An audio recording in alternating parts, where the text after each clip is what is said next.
Is Plan G the best Medicare supplement? Plan G often gets pitched as the best Medicare supplement that money can buy. And on the surface, it does look great. I mean, you pay a monthly premium and you have a Part B deductible, which is $257. And once you pay that, then you're done. But the truth is, Plan G can end up costing you a lot more than you expect. And it's because of three major reasons that are easy to miss when you're first enrolling. There are hidden costs in the Medicare Plan G.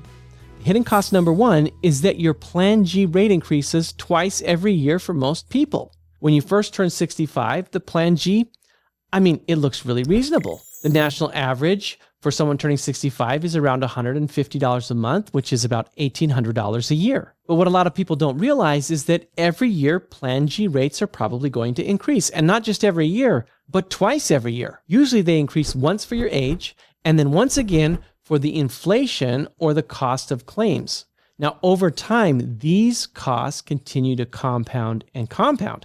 Now, I pulled the data from a few big name insurance companies, and here's what I found. Across the board, they have been raising their Plan G rates on an average of about 10% over the past couple of years. Some companies even increased their rates by as much as 12% just in the last year. Let me show you what those increases actually look like over time. In year one, you might start with a $150 a month premium. That's only $1,800 a year. That's about what most people expect to pay when they first sign up for Medicare. But in year two, that premium jumps to $164 a month, and that's nearly $2,000 a year. In year three, the premium would have been about $182 a month or $2,184 a year, and that's based on these increases.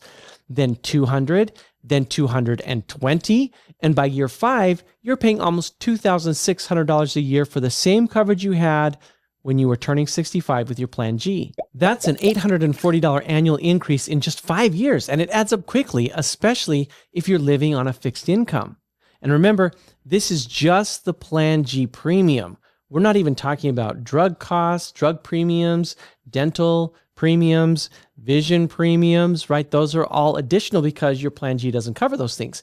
Now compare that to a Plan N, which typically increases at a slower rate of about 7% per year, and that difference becomes very real. That extra 3 to 5% per year makes a big difference over time, especially if you're healthy and you're not using that many services. Okay, let's go on to hidden cost number two. You share the risk pool with the sickest people when you have a Plan G. One of the reasons why the Plan G's rate increases are so dramatic is that the Plan G attracts more people with serious health conditions. Why? Well, because the Plan G costs are very predictable. It has the most coverage. Whenever an insurance company offers the most coverage plan, they're going to attract the people that need the most coverage, and those are usually the people with the most health conditions. Now, no matter how many procedures you get, if you have cancer, if you have a heart attack, or if you need surgery, you only have to pay your premiums and that deductible. So if you're already dealing with serious health issues, like frequent care and things, then a Plan G feels very safe. But because of this, that creates what we call a high-risk pool. A high-risk pool means the insurance company has pooled together all their people that wanted a Plan G, and those people need a lot of services, which is a high risk for the insurance company because there's going to be a lot of claims. So that means the insurance company is going to pay out more claims in a high-risk pool. They have to balance out their profits, and to do that, they increase the premiums for everyone, including the healthy people. Okay, hidden cost number three. Plan G doesn't cover everything. A Plan G is often described as the most comprehensive coverage, but it leaves out major pieces of your care. First, you have to consider prescription drugs. Unlike Medicare Advantage plans, the Medicare Supplement Plan G does not have built-in prescription drug coverage, and that's why a lot of people enroll in a standalone Medicare Part D prescription drug plan unless they have some other coverage like VA coverage or something like that. The average cost in 2025 is somewhere around $46 a month or $558 a year. Now, that's just the premium to have drug coverage to go with your Medicare supplement plan. Then there are other things like dental, vision, hearing, and other insurance that you want or you expect with your healthcare that isn't covered by a Medicare supplement. To get coverage for all those things, you have to buy another plan, which usually runs around $50 a month, and that's another $600 a year. And all that adds up. So you could be paying an additional $100 a month for all these extra coverages that Plan G doesn't cover. That brings us to the monthly cost of more like $250 or $300, which is an annual cost of $3,000 up to maybe $3,600 a year because you have to get coverage for all those additional things. And that's a far cry from that $150 a month that gets advertised for the Plan G. So the bottom line is Plan G, it's not a scam. It's very good. It's very simple, but sometimes it's oversimplified. It can be good for people who want peace of mind, but you could end up overpaying if you're healthy. Now, if you're not sure about the Plan G and you're not sure what to do for you, that's what we do every day is help people figure out which plan is best for their situation. So give us a call or text us or something and we can help you. There is no cost to our services, and everyone who works here has been trained by me and my team. So let's ask the question, why do some people push the Plan G so hard on everyone? And why aren't more people talking about these downsides? Well, there are two main reasons. Number one, the Plan G is the easiest plan to explain. If you're a YouTuber and you want to tell people to do something that's easy and simple, and you want to create videos that get a lot of attention, just say Plan G all the way, everything else is bad, because the costs of a Plan G are easy to explain. Meanwhile, other plans may be more difficult to explain. They may have excess charges, or they may have networks, or they may require prior authorizations, they may have co-pays, with Medicare Advantage and things. So I have to say that some agents are just lazy. It's easier to just say, hey, Plan G all the way. That's not to say that Plan G isn't good for a lot of people. Don't get me wrong. I just see a lot of agents that are taking the easy way out.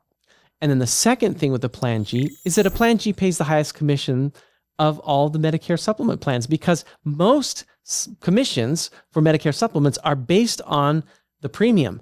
So if you're an insurance agent that's trying to make money, then you're going to sell whatever has the highest premium. You're going to push whatever has the highest premium. And because the Plan G is the most expensive, agents often can make the most money by selling a Plan G instead of some other plan. And that's why some of the agents try to push everyone towards a Plan G. Not because it's the best for everybody, but because it's the best for them. Now that you understand that, I will ask the question, what is the best plan? Because if Plan G isn't the best plan, then what is the best plan? Well, the truth is that while Plan G is not definitively the best plan, it's because it depends on you. It depends on your needs. It's things like, which part of the country do you live in? Which exact plans are available in your area? How are you doing financially? What does your health look like? All of these things are important considerations to figure out what's the best plan for you, because what's best for you is going to be different than what's best for someone else. Everyone is different. We all wear different shoe sizes. Why would we think that there's one Medicare plan that fits everyone, right? And that's why I would tell you to talk to a licensed insurance agent who can help you figure out which is actually the best plan for you. But in a nutshell, Plan G tends to be a great choice for people who need extensive treatments, who are okay with the higher cost of the monthly plan, but know that they're going to need to see the doctor a lot or going through something major. It's also very good for people who have plenty of money in the bank so that they can pay for the monthly premium, but also have the great safety net that it has, that the Plan G comes with. It's also very good for people who live in multiple areas and need access without restriction, or people who can't deal with a network, right? Those are very good situations for a Plan G. But remember, you can't enroll in a Plan G if you already have a health condition. You have to do it beforehand. So some of these things, sometimes you enroll in a Plan G because you're concerned about the future. So people who are concerned about the costs that may come later, those are also good people for a Plan G. Now, people who are relatively healthy and don't have the ability to afford those high premiums and the premium increases that come over time, those people would be better off with something like a Medicare Supplement Plan N, or perhaps a $0 a month Medicare Advantage plan. Now remember, for every year that you're healthy and you don't use your Plan G, that's at least $1,800 or more that's just going down the drain because you're paying for that premium that you're not using. But before you go and run after some other plan, make sure that you research it well and that you know that the plan that you're signing up for is the best for you. If you don't know where to start, I have a video that goes over the difference between Medicare Supplement plans and Medicare Advantage plans, and you can watch that right here.